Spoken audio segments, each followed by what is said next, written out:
Painitin po muna natin itong ating kawali. Pag mainit na mantika, konti lang, hindi marami, mga 2 kutsarang mantika. Pasintabi po sa mga kaibigan natin na hindi na kumakain o hindi kumakain ng baboy. Ito po ang lulutuin ko ngayon. Napakalaki po yata itong aking nabiling baboy kaya hihiwain ko ng maliliit. Tapos, pag mainit na yung ating kawali, ilalagay ko na po itong ating baboy. Yan. Ang gagawin po niyan, papupulahin lang natin, hindi natin tuluyang lulutuin agad-agad. Ang tawag po dito sa process na ginagawa ko ngayon ay searing. Ayan. Bubudburan ko na rin po ng konting asin at konting pamintang durog. Siguro to sa kapal nito mga 2 o 3 minuto bago pumala yung kabila, tapos tsaka natin ibabaliktad. Binabaliktad ko na po ito pagkatapos ng 3 minuto. Hindi pa masyado siyang pulang-pula pero para sa akin okay na. Nakita niyo po ba to? Ganyan. Dapat ganyan kapula. O yung kabila naman. Baliktarin po muna natin. Talagang dapat po ganito eh. Ayan, ganyan. Babaliktarin ko po muna at ganun din ang gagawin natin. Papupulahin po natin ng mga 3 hanggang 5 minuto. Makapal po kasi ang hiwa ko nitong aking baboy eh.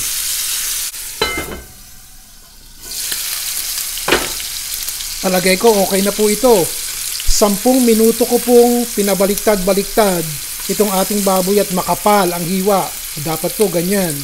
4 na tasa ng tubig.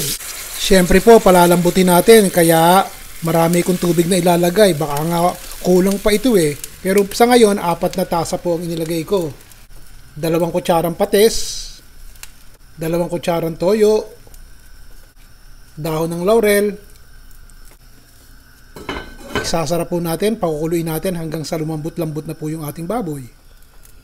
Okay, nakita niyo po yan. Konti na lang ang ating sabaw. Ito po ay 25 minuto ko nang niluto. Siguradong sigurado na ako na malambot na. Tignan niyo. Oh, 'di ba? At yung sabaw kulay brown. Isasalin po muna natin yung ating malambot na baboy sa tasa. Yung salsa naman ay isasalin muna natin sa tasa. Ayan ang baboy. Ito po ang sarsa. Wala na pong laman to. Ganito rin gagawin natin ha. Manood po kayo. Lalagyan ko po ulit ng mga 2 kutsarang mantika. Kahit isa lang. May mantika na po kasi yan eh. Ito po ay 4 na kutsara ng butter. Tunawin po natin yan. Pag tunaw na, ilalagay ko na po itong ating sibuyas. Bawang. Haluin po natin yan. Kinakailangan maluto yung ating sibuyas. Kapag mapulan na po yung sibuyas, lagay ko na itong ating 2 kutsarang toyo. 1 kalahating tasa ng tubig. Haluin po natin yan. Isasabay ko na rin po itong ating 2 malaking carrots. Malalaki rin po ang hiwa. Nakita nyo ba? Siyempre, malaki yung hiwa ng baboy eh. Patatas, ganun din po ang hiwa. Malalaki. Haluin po natin sandali. Lalagyan ko na po ng konting paminta. Takpan po natin at hayaan nating maluto-luto at lumambot yung ating patatas. 10 minuto. Tignan nyo, malambot na po ang ating patatas. Kaunti na rin po yung tubig. Yan po ang magiging salsa natin. Malasang malasa. Ito po gagawin ko. Nakita nyo naman, tinanggal ko po yung mantika nitong ating pinagpakuluan kanina.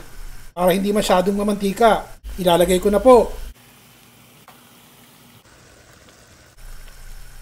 Ito naman ay isang latang maliit ng kabute. Luto na po ito eh. Ilagay na rin natin. Tinanggal ko po ang tubig. Haluin po natin yan. Tapos ito po ilalagay natin.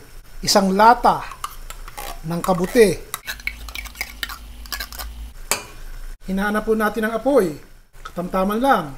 At haluin natin. Kung gusto pong maglagay ng konti pang sabaw, mga kalahating tasa, maglagay po tayo. Baka kasi matuyo eh. Haluin po natin. Ilalagay ko na po itong ating malambot na baboy. Haluin po natin yan. Naku po mga bagin. Ewan ko na. Mapapasabak na naman tayo ng kainan dito mga kaibigan. Maglagay po tayo ng siling berde para maganda ang kulay. Haluin po natin yan. Takpan po natin yan, patayin natin ang apoy at hayaan nating maluto yung siling berde ng natitirang init dito sa loob ng ating kawali.